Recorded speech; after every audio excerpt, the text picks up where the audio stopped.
सबको जय यीशु। आज जो छोटा सा अवसर हमें फिर से मध्य प्रदेश में परमेश्वर ने अनुग्रह किया हमें यहाँ तक आने के लिए, और आगे हम छोटा सा मीटिंग के लिए जा रहे हैं। मेरे प्रियो, इन दिनों में हम परमेश्वर के साथ रिश्ता किस प्रकार से बनाए रखें। परमेश्वर का वचन कहता, जो डाली मुझ में बनी रहती वो बहुत फलती, बहुत फल लाती है। तो हम प्रभु में किस प्रकार बने हुए हैं, हमारा रिलेशन परमेश्वर के साथ कैसा है। परमेश्वर का वचन में लिखा है, हे प्रभु बोलने वाले सभी होंगे लेकिन सभी स्वर्ग राज्य में नहीं जाएंगे। जो परमेश्वर की इच्छा पर चलता हो, तो हमें परमेश्वर की इच्छा पर जीना। उसकी इच्छा यही है कि हम उसकी आज्ञाओं को पालन करें। उसकी आज्ञा यही है कि हम एक दूसरों से प्रेम करें और हम अपने आप के सम्मान, हम अपने पड़ोसियों से प्रेम करें और सदा प्रभु की आत्मा में बने होकर परमेश्वर के राज्य के लिए जिए, परमेश्वर की इच्छा पूरी करने के लिए जिए। परमेश्वर की योजना में हम इस प्रकार परमेश्वर की इच्छा पूरी करके आगे बढ़ेंगे।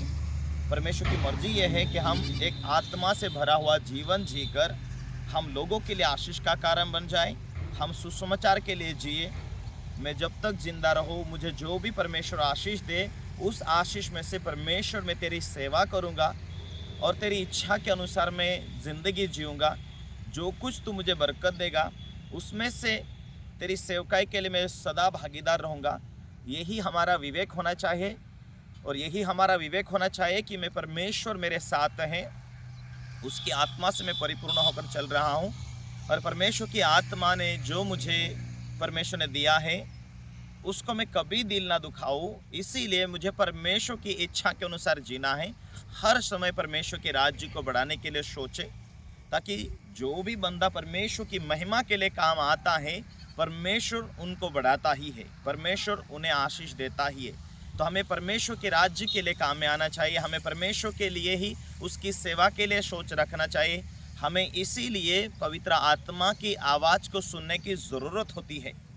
रोमी 8:14 में कहता है, जितने लोग आत्मा के चले चलते वो परमेश्वर के पुत्र और पुत्रियां हैं।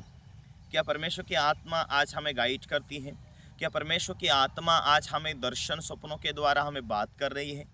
यदि ऐसा नहीं हो रहा है, यदि ऐसा हमारे जीवन में एक आनंद के साथ हम प्रभु के साथ ज़िंदगी नहीं जी रहे हैं, कोई ना कोई संघर्ष के साथ हम ज़िंदगी जी रहे हैं, दुख है, तकलीफ है, और जो हमें चाहिए उसके पीछे हम दौड़ रहे हैं, ना कि हम परमेश्वर के पीछे, तो यही हमारा आत्मिक जीवन नहीं है। जब हम तन मन दिल से हम आत्मा से भरा हुआ जीवन जीकर आत्मा के द्वारा चल रहे हैं, हमें ये मालूम है कि परमेश्वर मेरे साथ है और परमेश्वर मेरी हर ज़रूरत को पूरा करेगा और कर रहा है। यही उम्मीद लेकर मुझे परमेश्वर सक्सेस ही करेगा, सफल ही करेगा, यही आशा, यही विश्वास लेकर आप चल रहे प्रभु के पीछे मेरे प्रियो।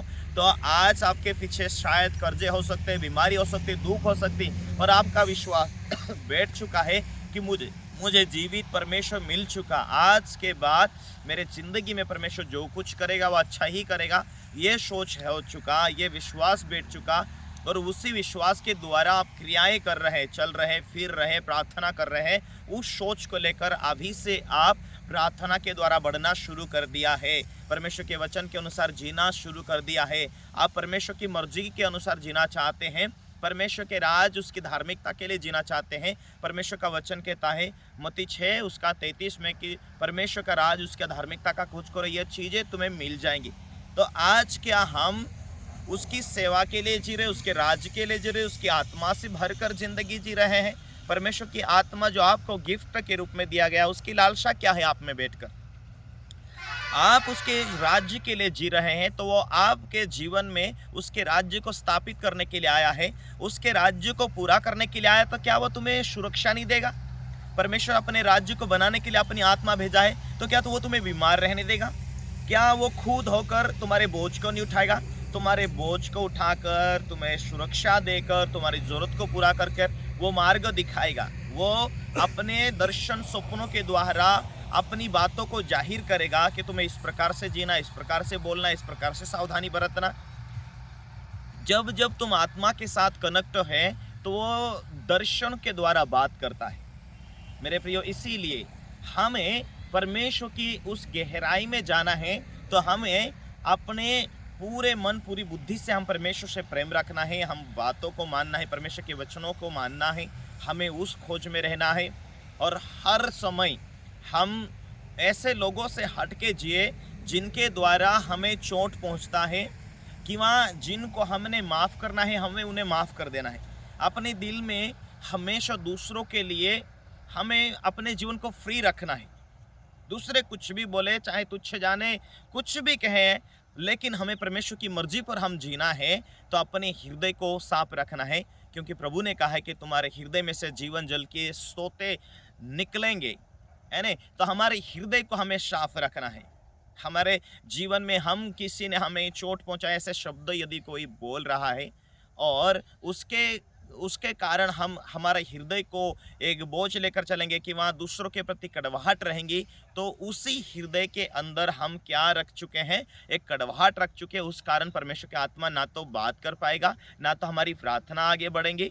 यदि हमारे हृदय को हम किसी की निंदा में, किसी की बुराई में, किसी को तुच्छ जानने में, किसी को नीचा दिखाने में यदि हम कर रहे, तो इसका मतलब है कि हमारे व्यवसाय में, हमारे सफलता में हम खुद असफल का कारण बन चुके। चाहे सेवकाई हो तो सेवकाई का कारण हम खुद असफल का कारण बन जाएंगे। यदि हमारे हृदय साफ नहीं है तो परमेश्वर का आत्मा बात नहीं कर पाएगा, प्रार्थना करने में वो ताकत नहीं देगा, क्योंकि परमेश्वर का वचन कहता मेरी सामर्थ्य निर्बलता में सिद्ध होती है। जो पवित्र आत्मा बैठ रहा है और पवित्र आत्मा को हम तैयार कर रहे हैं प्रार्थना के द्वारा, तो पवित्र आत्मा अंदर से वो सामर्थ्य को दे रहा है ताकि वो सामर्थ्य के द्वारा मार्ग खोल सके, है नहीं। तो प्रभु ने कहा कि जब तुम पर पवित्र आत्मा उतरेगा तो तुम सामर्थ्य पाओगे, तुम मेरे गवाह ठहरोगे।